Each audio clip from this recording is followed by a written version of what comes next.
Welcome to OSG's Napoleon Invades Spain, La Coruna scenario. And we're getting close to the end here. It's twilight. Got one more turn after this. And actually, let me show you here. I did submit the British 6 p.m. turn, but thank you to my astute viewers. You can see this in the comments section. I made some mistakes, a number of mistakes. This is how I ended it from the original recording, and it looks pretty solid. British shut the door here. They were able to cause the cab to run, close out the access to Castillo de San Diego. My Spanish isn't as good as my French, to be honest. And they got good rolls on the 1-2s here. Pushed the French back, and this unit just froze these guys. So I don't really think the French can shift over, get here, and the French don't see them getting here either. So I got to take one of these control hexes to win, period. They're 5 VPs each. But to illustrate my mistakes, here we were before the combat of last turn. And I did go through the video and make sure the order of movement, and actually the last units to move were this unit and this unit. They did a combined initiative roll, and they were both able to move. Now, here are the problems. There's a number of problems. Well, first off, I'll put it back here. Problem number one was these units, if stacked together, must be a combined attack. From the video, I had one unit attack here and one unit attack here. I think I had the 4-4 attack this and pushed them way back, and the 3-4 attacked here at 1-2. Problem number one is, according to rule 10.33, units multi-hex, all attacking combat units in a single stack must attack as one combined strength. Similar to the defender rule that all defending units in a hex have to be attacked as a combined strength. So that wasn't legal. I mean, this should have attacked here, and then these would have attacked here. I don't know, but the problem is that wasn't legal. Now, the other bigger problem that another viewer pointed out to me is stacking. It costs 1 movement point to stack with another friendly combat unit. So if you end up in the hex, you can move through the hex with no extra cost, unless you're doing road march, which then you got to keep that spread potentially. Road march units can move through deployed units in a hex, but they can't get adjacent to another unit in a road march. So here's the problem with Ward. I thought it was, he doesn't go into road march 1, 2, 3, 4, he's done, but actually it's 1, 2, 3, 4, 5, because he's stacking with Anstruther. Okay, so he can't necessarily do that. So he can't move there. Now I'm going to move this guy back too. He's an infantry unit, so he can combine, but basically what this means, and this is the last part of the movement phase, I checked that. These are the last units to move, combined morale check. So now the question becomes, well, where should they go? Neither of these units can make it here. So this unit can't be reinforced at all, and he potentially has to be used for this attack. So it looks like we're looking at a combined 1 attack at 15 from who's ever here. And now what we can do here is just look at let's pull up the charts here. So many little tweaks here. We've got a stacking issue, not this one. So, stacking with a leader, 5 combat units, 2 of which may be infantry, 3 may be infantry of all the same division. Well, this guy's 2, and these guys are 1. So, Ward would move here, and he can do that. 1, 2, 3, he's stacking. And to be honest, this guy, I mean, if he moved here, he would have to attack this guy on his own, and these two would attack him. This would be a monstrous 1 to 15. So not necessarily going to do that, but by the same token, he can't hear. He's an infantry unit. He can't get here. He doesn't have the movement. So it's kind of like I don't know. I don't know what he can do here. So we've got an attack here and a combined attack here. But if I move this guy here, he's going to end up self-destructing. And this would still be a 1 to 2 here, because they wouldn't quite, probably a 1 to 1.5, because they'd be 7 against 7.5, so that'd be a 1 to 1.5. But good chance of retreat there. So, don't really know where this guy's going to go. Let me do a little thinking here. Actually, now that he's freed up, because he can't add and it's not worth it going here, he can deal with the other problem of Fane's flank being exposed, so he could move here. I think that's legal. 1, 2, 3. Now this guy could move here, and this guy could move here. So they could surround him, but hey, so what? That's not getting him anywhere near here. Or should he go here, actually? Oh, there's so many options. If he goes here, I mean, honestly, next turn, there's no way they can get here, and they're just protecting Fane's flank. So Fane can't be surrounded. I think we rolled and he couldn't move. So I think that I did that last time. So he's protecting his flank.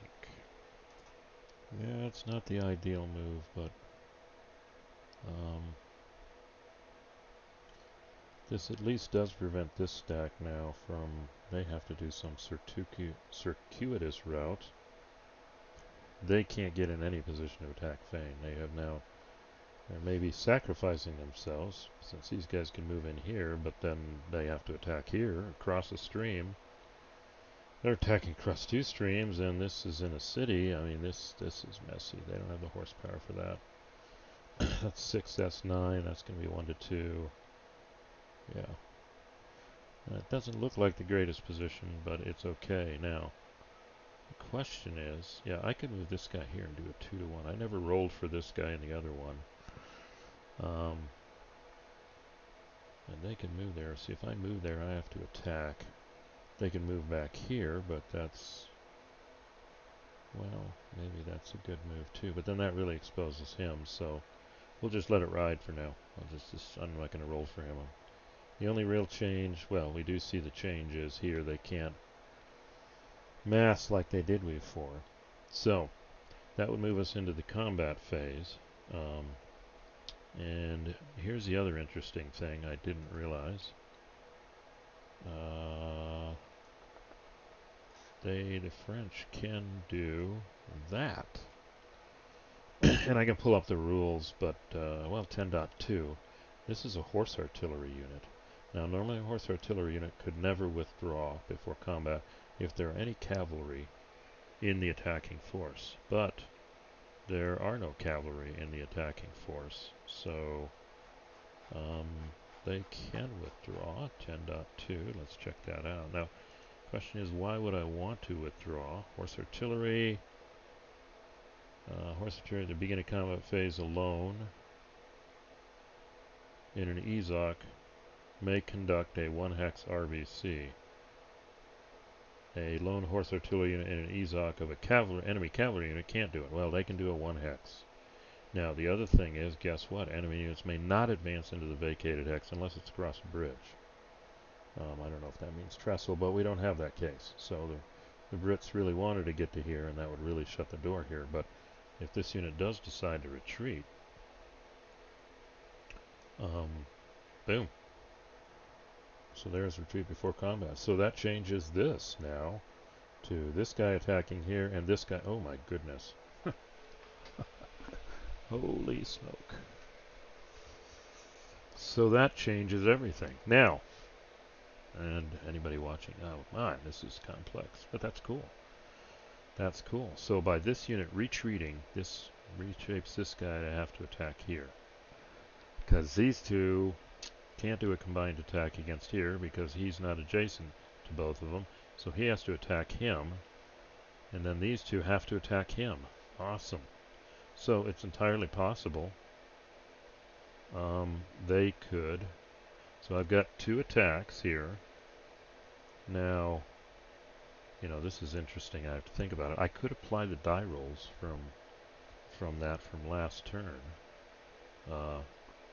And if we did, Ward versus Renard, this is this attack. It was clearly a 1 to 2, and they rolled a 3, which was a shock attack.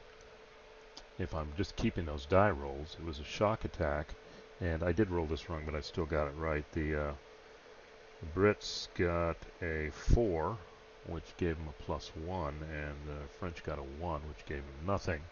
So it would have been 5 to 3, and a DR. A DR. Now, see, so then they would have done this, and then doesn't matter. This is the hex. He would have moved here. And just because of that little graphic right there, you can't go here and go here because it's water. Wonder if that's by design, but that's just enough. That Zoc being blocked, this guy can move here, and he's done. He can't move any further, and it's because there's only 1 turn left. Now, by the same token, I can just stay here, and that has the same effect. The problem is if I move here and advance, well, potentially that sets up shutting the door on me. Now this roll, 7 to, it's still 1 to 2, or 1 to 1.5 to, and they rolled a 2 before, and that's also a DR. So if I take the same rolls, let's say, oh, he's got to go to the supply source. That's what retreat is. Oh, this guy has to go to supply source, so he has to go here because there's a supply source. And then I'd ask, would this guy advance here? Yeah, because of last turn, and I don't, you know, I could have put the leader there and had them both advance. But the whole goal here is, by doing that, they don't have freedom of movement anymore. These can't move. That's what you're trying to do. Okay. So it still would have been the same result. You know, just for the heck of it, since I did change this. Oops. Let's do the rolls again and see if history repeats itself. So this is what we got here. And which one would we do first?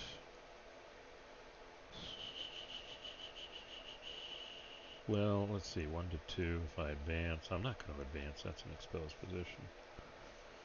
So this would be a clean. Oh, this would not be 1 to 2. This would be 1.5 to 1. I'm just curious if I roll. Let's see if this gives me a different result. Just for alternate history's sake. A 4. Ooh, AR. But it may be shock. Actually, it may be shock if we come over here. I think the peninsula rules may say something about this. Darkness creates certain... There is no command movement segment. All AR, asterisk, and DR are actually shock. So it looks like history is repeating itself. They've got 3. They've got 4. Let's do the Brits first. Even more. That's a +2. So that's a 6. And the French get, well, they get +2. So it's 6 to 5. 6 to 5. And guess what? History repeats itself. And he's not going to advance after combat. So literally shutting the door here. I mean, even if the French successfully attack and advance, they're still not getting into Castillo. So it's literally one turn short. And then we do the 7 to 7.5. Again, another 1 to 1.5. Let's just see. Now that's not as good. That's an AR. And, well, see, that would be a problem here. They end up going to, they have to retreat towards that. And then our node, if he wants, can advance after combat. So if the French had 2 turns, they may be able to pull it off. And then these units, hopefully, if they get initiative, can crush these units, but it'll be 1 turn too short. Well, nobody can get for... He can't move here. Oh, and this guy's in St. Lucia. That's going to be ugly, but just for the interest's sake, let's just take this slight difference here. So we end up with a slightly different result here, and we're at 16 minutes. So let's see, that's it, we're good. That's the end of the Brit turn with the corrections. Again, thank you to my viewers for pointing out these nuances I missed. The movement one was a big one, +1 for stacking, preventing Ward from getting there. The combat, all attacking units have to attack as a combined group too. That was another key one also. And I've corrected my shock interpretations now. I do realize it's not just the die roll. So that is the end of the British turn, now modified. Okay, so I'm going to go ahead and do, even though I still don't think the French can pull it off, but we're going to go ahead and do the last turn. French last turn, 6 to 8 p.m. Here we go. Weather segment, no. Card segment, no. Supply segment, not checking weather. Recovery, no. Reorganization, they haven't lost any units. Command segment does kind of apply. Sold 1, 2, 3.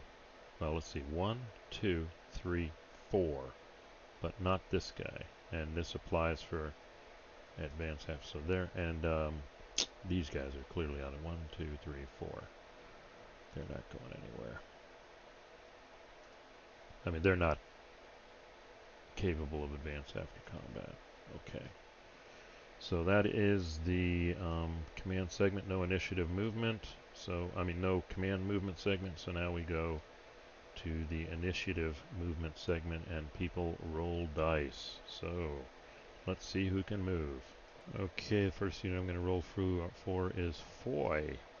Not likely. Let's see. Foy's on the move. He is going to go 1, 2, 3, 4. They're not going to get in here, which is a shame. Let's see. So that guy can attack. Well, he's in his town. That's tough. Oh, and they're going to have to attack together. So maybe he should go here. Oh gosh. Anyway, let's see if we get anybody else. Let's see who's next. All right. Next, we're going to roll for Sarut. He's a 4 or less. Yeah, he makes it. So what is Sarut going to do? And actually, look at this. I'm thinking he's going to do... Yep, nothing wrong there. He could go 1, 2, 3, 4. He's not going to be able to go in there, but that kind of shuts the door here for retreat. This guy actually has nowhere to retreat, potentially. So, let's see. What are we going to do next? Alright, let's keep pushing our luck here. Let's do Jardin. My French is horrible. Jardin, though, is going nowhere. Oh, there's a cool thing I think I can do. There we go. Jardin, not gonna move. I'm gonna use a move marker, but that looks so much more exciting. Then there's this Cav unit. Well, let's give this guy a roll. Wow, he's on the move. Good rolling there, French. He's probably next to sold. 1, 2, I'm thinking 3, well no, 3, 4, 5. Yeah, why not? Building up some forces there. Alright, let's see who's next. Well, I don't think anybody else can get over here. So the big one is here. And here's the choice. Do I roll for 4, then 3? Or do I roll a combined 4? Because they're both part of the same division. Or the same unit. So that's interesting to decide here. No, I'm not going to risk it. I'm going to do a 4 and a 3. Odds may be against me here. So let's do the 4 initiative first. This is for the 4 initiative unit. You got it. Oh, I should have used that for the 3. Okay, now it's time for now it's time for the 3 initiative unit.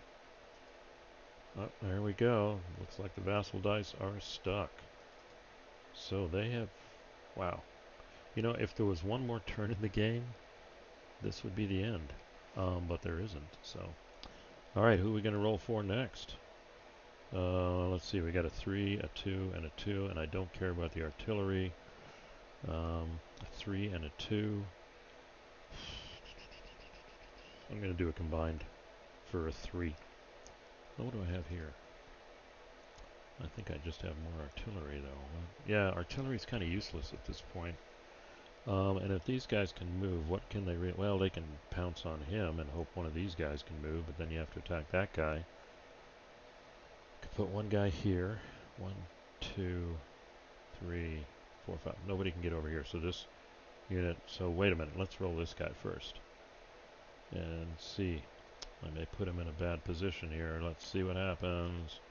He's moving. He's moving, so he's going to move here. Well, I can't mount an attack on this guy, so I have to take the shot here. So now I got to figure out this guy. This guy's going to be exposed unless this guy gets his 3. I'm just going to do a combined 1, 2, or 3. And survey says, oh, chokes in the clutch.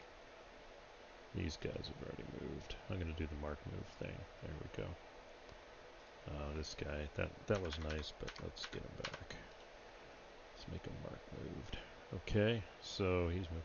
So we've got this artillery unit. Now, sure, 3. Let's see what happens. He's not going to do much. Yeah, let's just... he can't add anything to combat at night turn, I think. Let me check that real quick.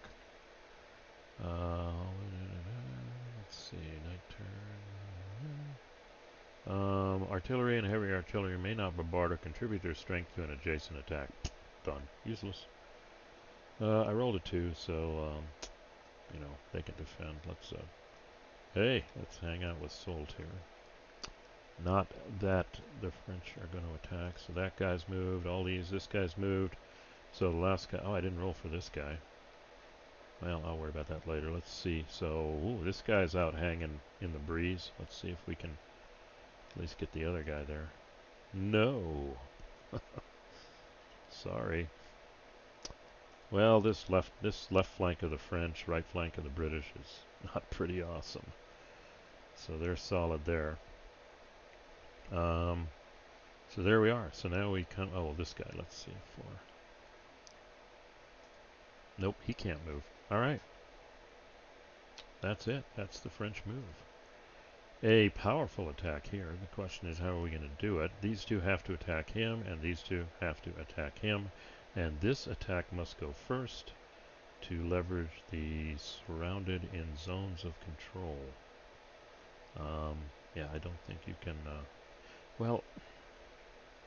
Alright, I'll throw this out to the group, but in theory, zones of control don't extend into improved positions. So does this mean this is a valid retreat path? Probably. Anyway, it's time to attack. We're going to do this one first. Just because we can. No combined arms modifier. Don't have artillery they can't add. No terrain issues. So it's 8. And 6 is 14 is 3 to 1. These guys have to attack here, so here we go. 3 to 1. Roll the dice. 3. 1, 2. Okay. That does kill him. He can't, I mean, if it was a DR, we'd debate about this. And if anybody knows, let me know. Can it with this? But since it's DR2, whoosh, he's in the water. So this guy's gone. And there was no, I don't even know where the Solt stayed here. So one unit can advance. Maybe this guy. Okay. Wow, one more turn. But let's see what happens here. We got 7. We got 8. You think that's good, but it's not. They're in a town. So let's see what that does. Town hex. Defending infantry only. Artillery. Defending infantry 1.5. So they don't have 7. They have, holy smoke, 10.5. Okay, I'm going to pause and run up my calculator here. Okay, it's going to be 10.5 to 8, which is 8 and 8 is 16. Half of 8 is 12. 10.5 is less than 12. So that does take us to our favorite 1 to 1.5. So this attack here against them in the town. Let's see what happens. Ouch. That's an AR.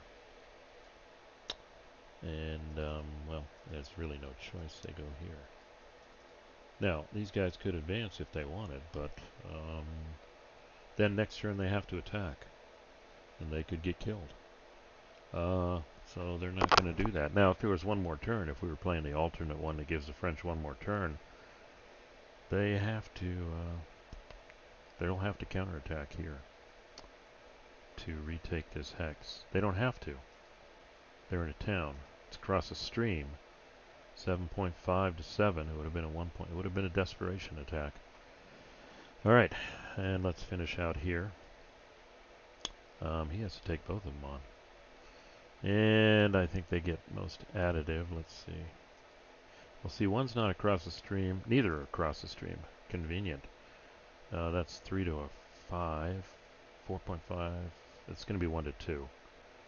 It's beyond 1.5, so that's a 1 to 2 attack by the cav unit.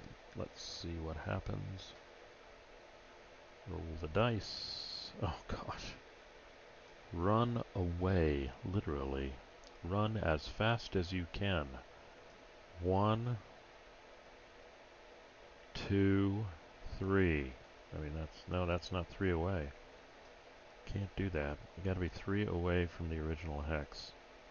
There we go. So he's gonna go there. And do the Brits want to advance? Heck no. So that got repulsed. Let's see. So let's come over here. I think we are done now with this long recording, but thank you for watching for the fix. Again, now the British are left with another desperation attack, which I'll still throw it open. If there's no socket, well, no, they have to get here to freeze who's ever here from moving in there. That's what the British would have to do if we had played the game with one more turn.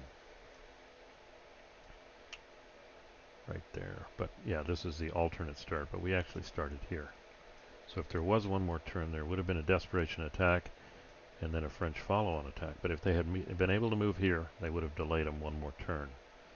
But as it is now, these units don't have to attack each other because, yep, chateau and a town, no Zoc. And guess what? The Brits are in a town, improved position. They don't have to attack. So really, I'll just say here, this is it. The Brits don't have to attack anywhere. You know, I could, I don't know if the French are going to move again, I could roll. I don't think no, there's no way. If I put somebody here, that would be like suicide. The only place to attack is from this hex. These two units are in different divisions. We can't put any more infantry into it. So, if this was one more French turn, they would be forced to attack here at 7 to 7.5. And so it would be a 1.5 to 1. So, just for the heck of it, You know, and these for the British turn, they could flee back here. They could get victory points for being on the other side of the line, but it doesn't really matter.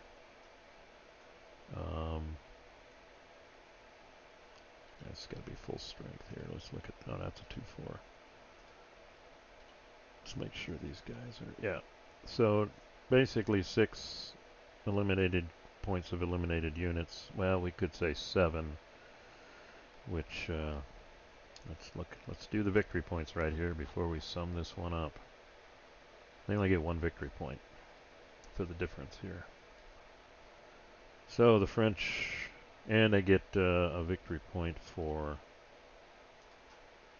his command rating. That's 2. So the French get 2 victory points. That's it. And the Brits get 10.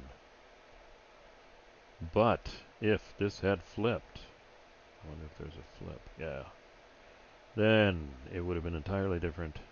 7 victory points for the French, 5 victory points for the Brits. And if there had been one more turn, this attack would have been critical. And just for the heck of it, let's see. 4.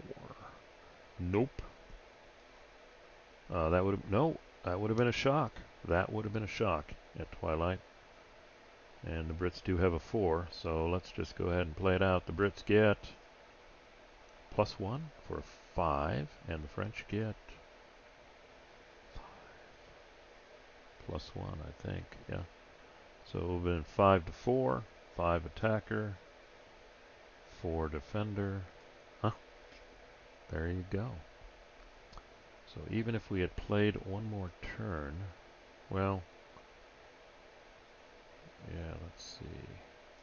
So this would have been the 6 to 8. So the Brits would have done this. They would have advanced here.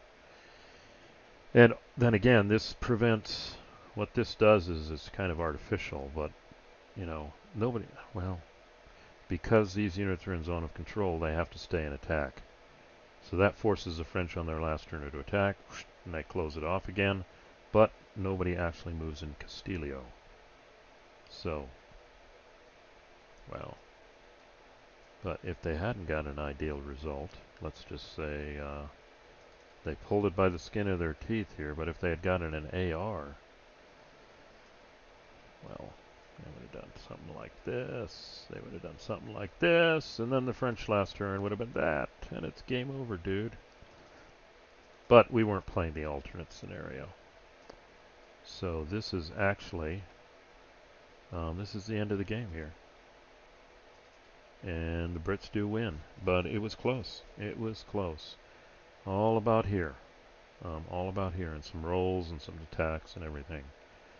So I am at a big 33 minutes, but yeah, I'm going to tie this up. First off, I do want to profusely thank my reviewers who gave comments on rules connections. Thank you very much. There's nuances to this game, and my goal as I continue to play it is to learn those nuances and understand them and incorporate them in strategy and tactics, so that you know, I can begin focusing on that. So I do think this is a rich game system.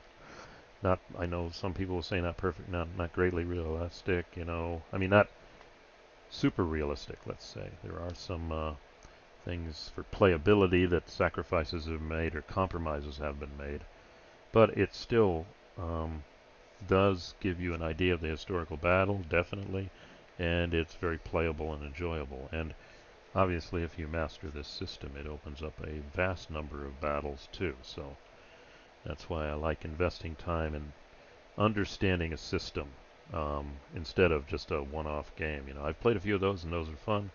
Case Geld, for example, I played, and Operation Unthinkable. Although I am finding now with I just brain dumped his name, the designer who's done those games, begins with a T.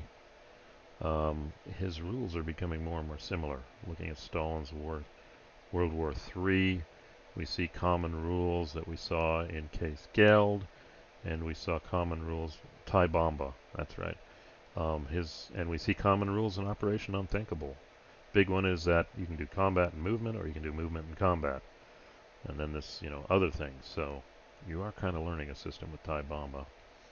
But back to Napoleonics. Yes, this a vast number of battles here. So in a week or two, I'll be looking at the next one of these to pull out. If you want to give me recommendations, feel free. I've got most of the series, or I've got a good chunk. I've got The Last Gamble. I've got Napoleon against Russia. Got the other Spain game. I got Napoleon at Leipzig. Yeah, some big ones here.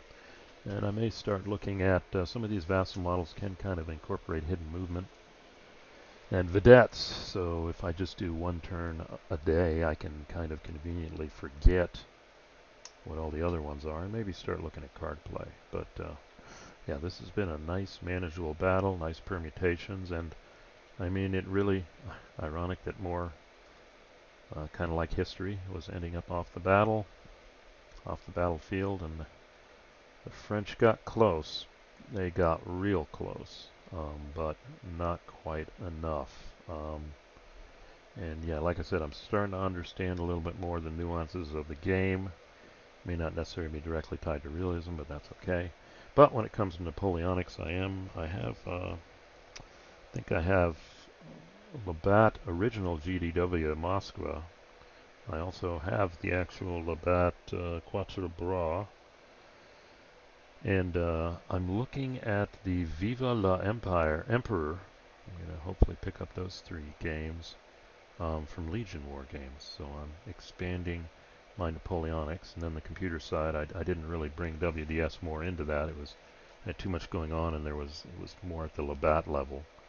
So I couldn't really keep up with that. And then there are some strategic Napoleonic games out there. Actually, I signed up for the Kickstarter for the latest one that's coming out. It's going to be computer. Mark McLaughlin's War and Peace. I think they're going to 7th edition, but they're also doing with SGS. They're building out a computer version. So I signed up for the Kickstarter for that. So, any inputs on what I look at based on what I've told you what I have, that would be great too. So, but anyway, so I am going to end the Battle of La Coruna here. The sun has set. And actually, guess what? If we did play a night turn, this unit would have to disengage. Now, it would be convenient if you disengage there, but we don't play that night turn. The nature of the game, there we go. So, sun has set. Even if they had this and the artillery, they couldn't blow up the ships. And the Brits at this point, this is when they'd evacuate. They'd probably have a retreat order, come up here and post off. And they're gone by the morning except for the rear guard. So the British do win, but it was close. It was close. So, anyway, I've gone long here. I'm almost at 40 minutes. If you've listened this far, thank you very much. But again, stress, I appreciate your feedback, your inputs, rules, strategies, comments, anything. Inputs on maybe what to do next, that's also appreciated. And please like and or subscribe if you haven't. Otherwise, have happy Napoleonic battle gaming, whatever. So have a good day.